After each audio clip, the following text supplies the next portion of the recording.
नमस्कार, मी Shruti cook with ग्रॅनीमध्ये आपणा सर्वांचं मनापासून स्वागत. नेहमी शिळ्या पोळ्या उरल्या की आपण पोळीचा लाडू किंवा फोडणीची पोळी ह्याशिवाय आपल्याकडे पर्यायच नसतो. पण बरेचदा हे खाऊनसुद्धा कंटाळा येतो. तर आज आपण उरलेल्या शिळ्या पोळ्यांचं काय करायचं ते पाहूयात. तत्पूर्वी तुम्ही जर माझ्या चॅनलला अजूनही सबस्क्राईब केलं नसेल तर पटकन सबस्क्राईब करा आणि बेल आयकॉनवर क्लिक करायला अजिबात विसरू नका.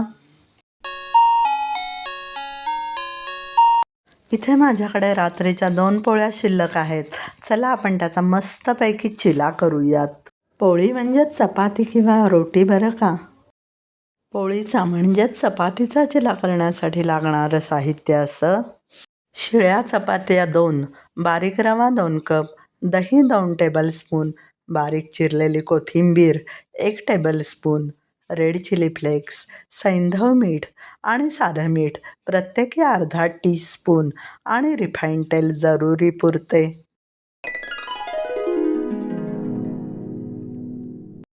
चिला करण्यासाठी आपण इथे दोन्ही पोळ्यांचे मध्यम आकाराचे तुकडे करून घेऊयात. फार छोटे तुकडे नाही केले तरी चालतात, कारण नंतर ते आपल्याला मिक्सरमधनंच काढायचे आहेत. हे तुम्ही पाहू शकता असे तुकडे केलेले आहेत. गव्हामध्ये भरपूर कर्बोदके असतात, त्यामुळे मुलं जर चपाती खात नसतील तर त्यांना अशा प्रकारचे वेगवेगळे पदार्थ करून आपण देऊ शकतो. चपातीचे केलेले हे तुकडे आपण एका खोलगट बाउलमध्ये शिफ्ट करून घेऊयात. आता त्यामध्ये 1 कप पाणी घालूयात आणि त्यावर झाकण ठेवूयात. म्हणजे 5 मिनटं चपाती छान भिजते आणि मऊसूत होईल. 5 मिनटं झालेली आहेत. तुम्ही पाहू शकता चपाती छान भिजलेली असून मऊसूत झालेली आहे. आपल्याला आता त्याचं बॅटर करून घ्यायचं आहे, त्यामुळे थोडंसं हलवून घेऊयात. भिजवलेली चपाती आपण मिक्सरच्या जारमध्ये घालूयात. पाण्यासकट घालायची, कारण आता आपण त्याचं बॅटर तयार करणार आहोत. त्यामुळे आपल्याला थोडा तरी पातळपणा येण्यासाठी, थिननेस येण्यासाठी पाण्याची आवश्यकता आहे. भिजवलेल्या चपातीमध्ये 1 कप रवा घालूयात.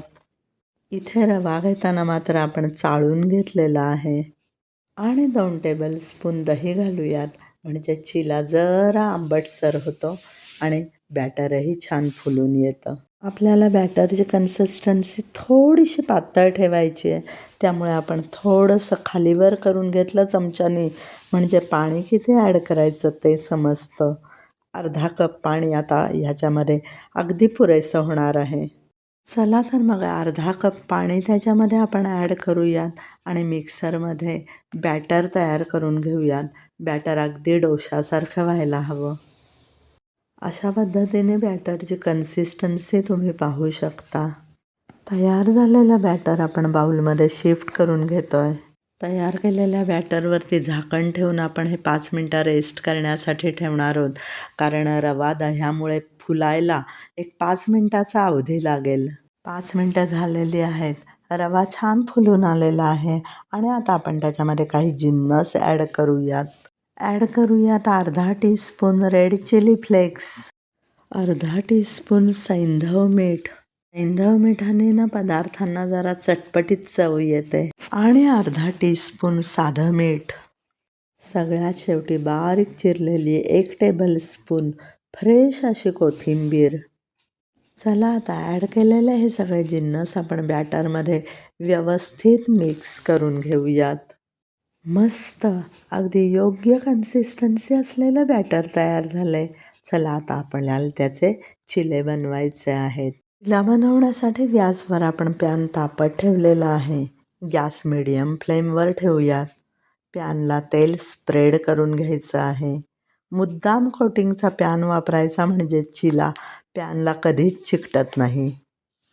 पॅन व्यवस्थित तापलेला आहे. आता आपण पॅनमध्ये बॅटर घालायचं आहे आणि गोल गोल फिरवायचं ते बॅटर आणि पुन्हा चिले छान छोटे छोटे करून घ्यायचे.